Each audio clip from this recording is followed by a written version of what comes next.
O Senhor esteja convosco. Ele está no meio de nós. Proclamação do Evangelho de Jesus Cristo segundo Marcos. Glória a vós, Senhor. Naquele tempo, Jesus dizia no seu ensinamento à multidão: tomai cuidado com os doutores da lei. Eles gostam de andar com roupas vistosas, de ser cumprimentados nas praças públicas. Gostam das primeiras cadeiras nas sinagogas e dos melhores lugares nos banquetes. Eles devoram as casas das viúvas, fingindo fazer longas orações. Por isso, eles receberão a pior condenação. Jesus estava sentado no templo, diante do cofre das esmolas, e observava como a multidão depositava suas moedas no cofre. Muitos ricos depositavam grandes quantias. Então chegou uma pobre viúva, que deu 2 pequenas moedas, que não valiam quase nada. Jesus chamou os discípulos e disse: em verdade vos digo, esta pobre viúva deu mais do que todos os outros, que ofereceram esmolas. Todos deram do que tinham de sobra, enquanto ela, na sua pobreza, ofereceu tudo aquilo que possuía para viver. Palavra da salvação. Glória a vós, Senhor.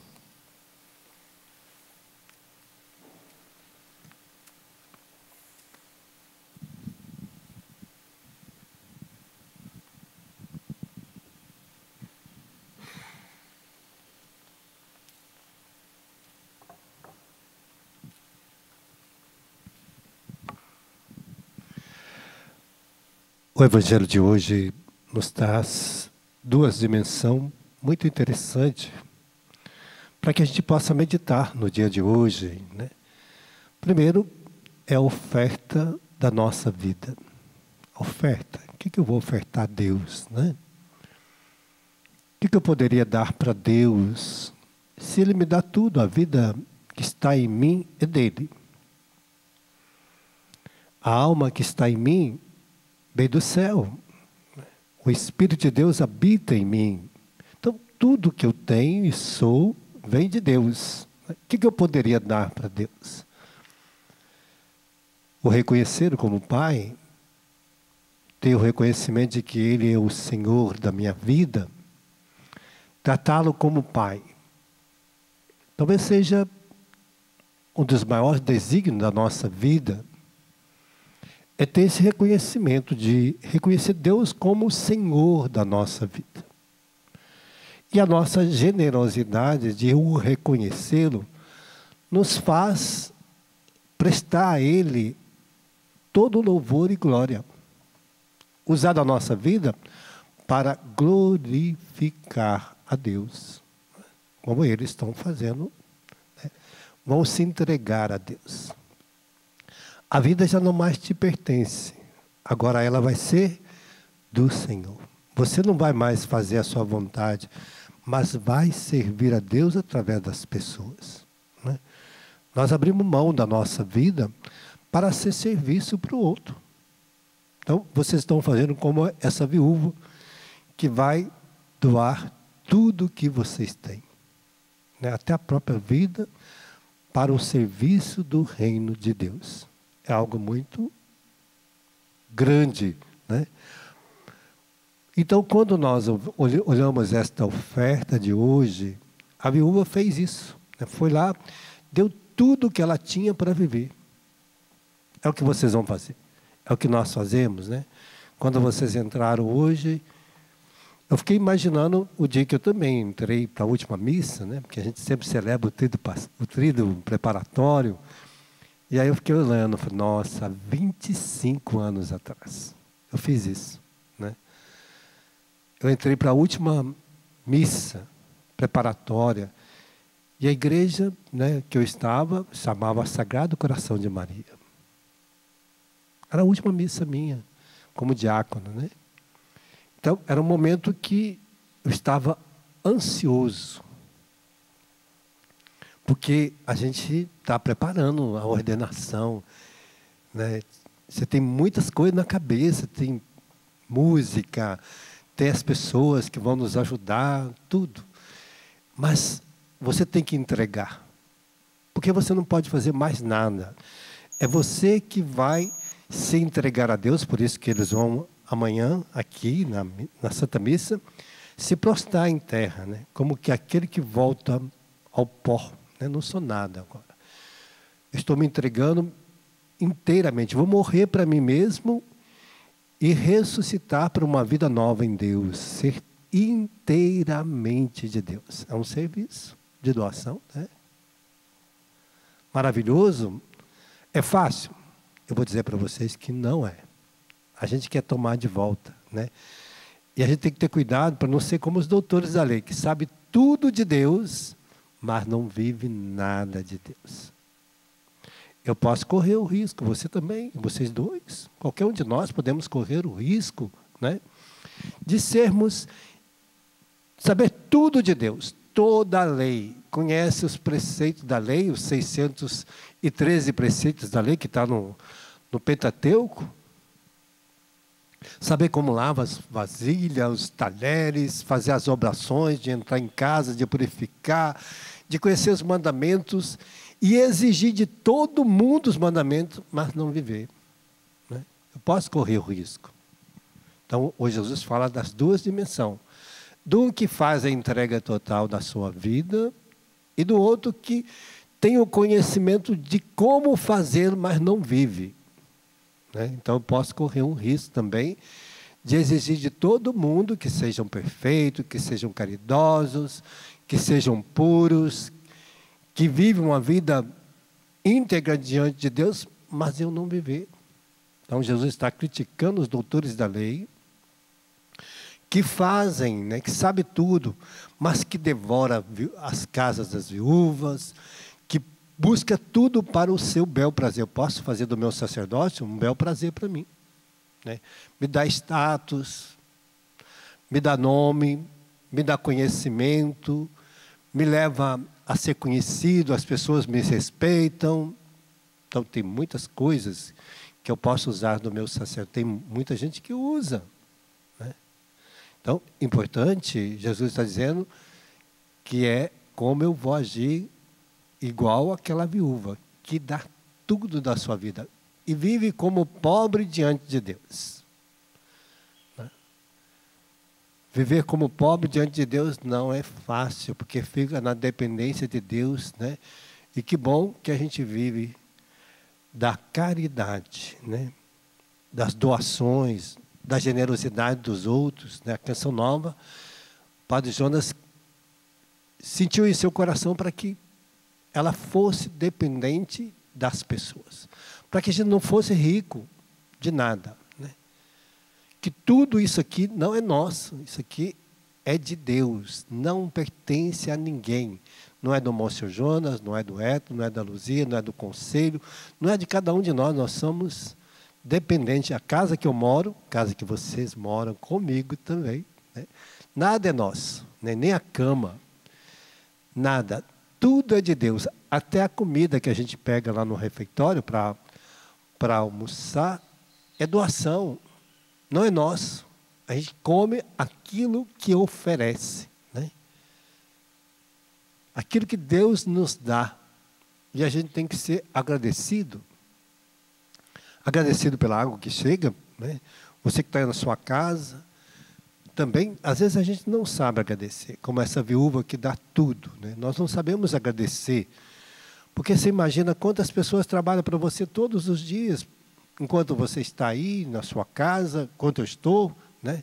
Nessa época difícil, temos os garis que limpam a rua. Imagina se eles não fossem limpar a rua. As doenças seriam multiplicadas.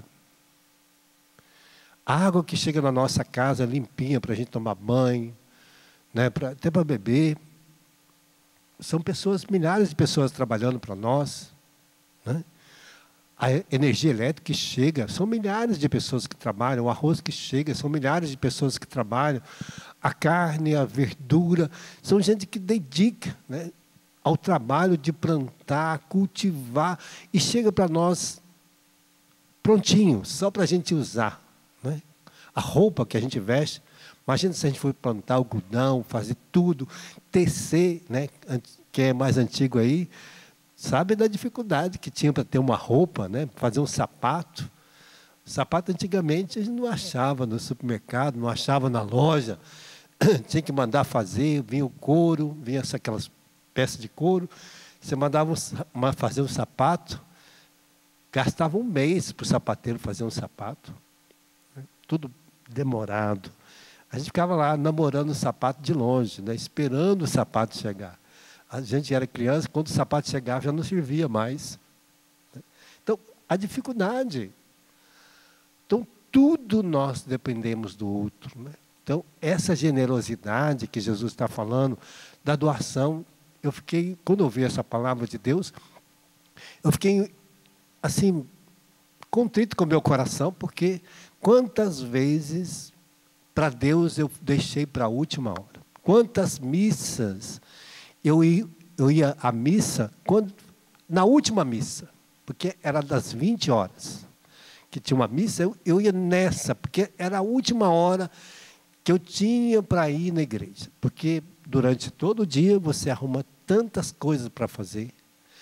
Enrolava para uma oração, né? Rezava só nos momentos que necessitava de uma graça.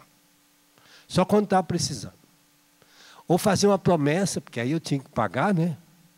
Fazia uma promessa para pagar a dívida com Deus, porque a promessa você vai pagando, né? É igual o crediário. Promessa é igual o crediário. Você vai pagando antes para ver se a graça chega depois. Então, quantas vezes, né, a gente deixa para rezar só em promessa, de promessa em promessa.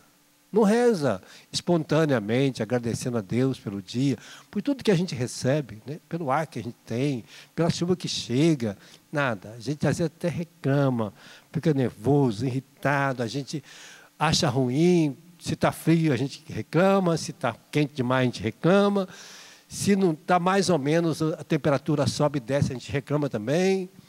Se a gente coloca um cobertor, fica muito quente, a gente reclama, mas esse cobertor está quente demais. Se coloca um cobertor, não conseguiu tampar o frio, a gente reclama, nossa, esse cobertor é ruim demais.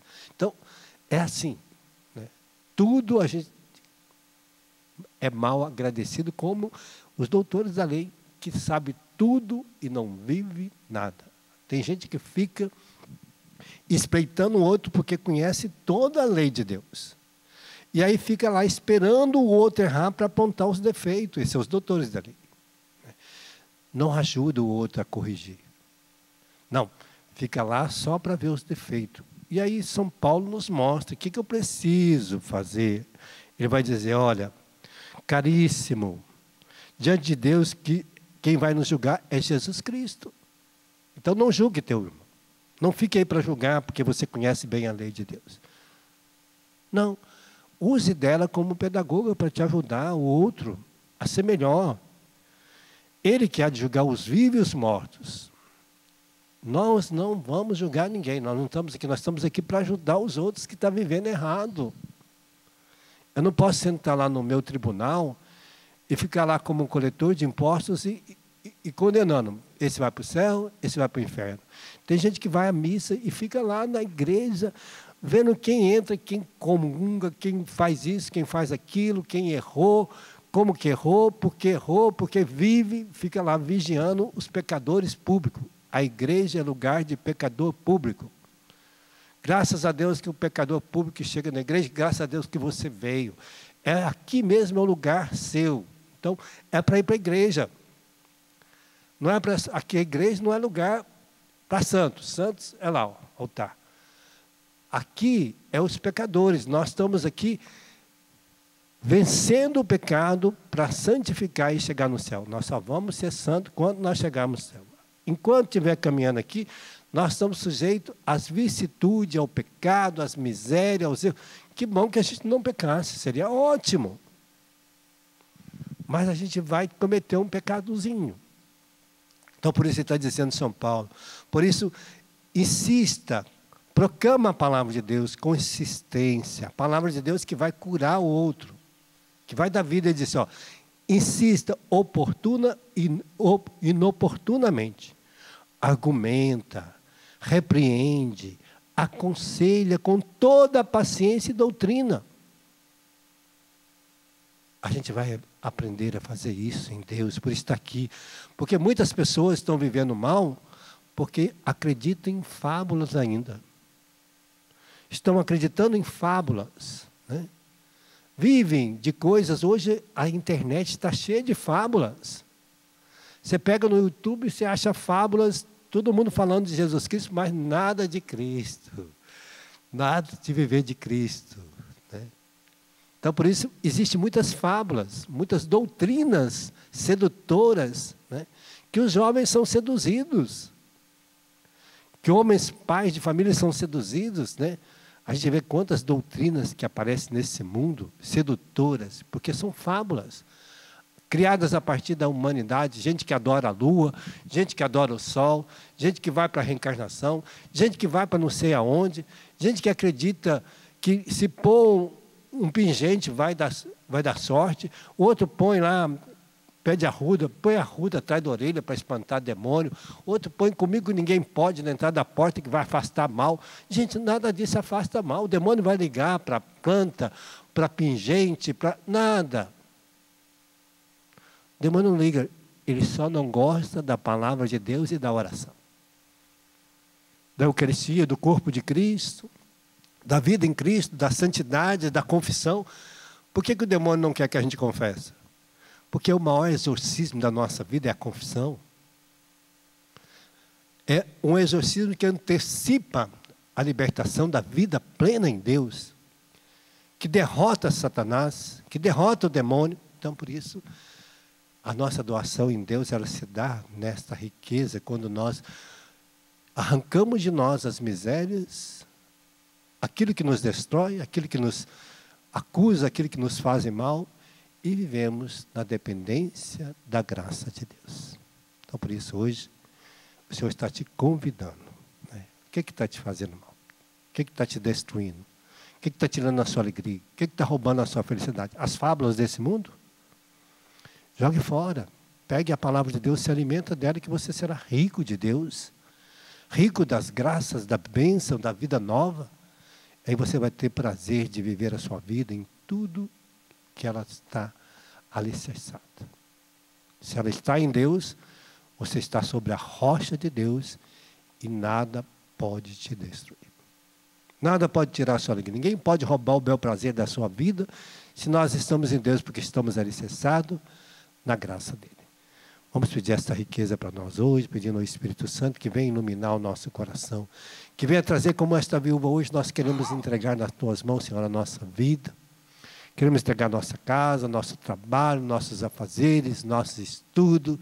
Que tudo isso nos ajude a capacitar para viver melhor a nossa vida, a realizarmos melhor a nossa vida, a nos tornarmos cada dia mais filhos amados de Deus nesse mundo e espalhando as riquezas da tua palavra e seu ensinamento, e não mais as fábulas desse mundo.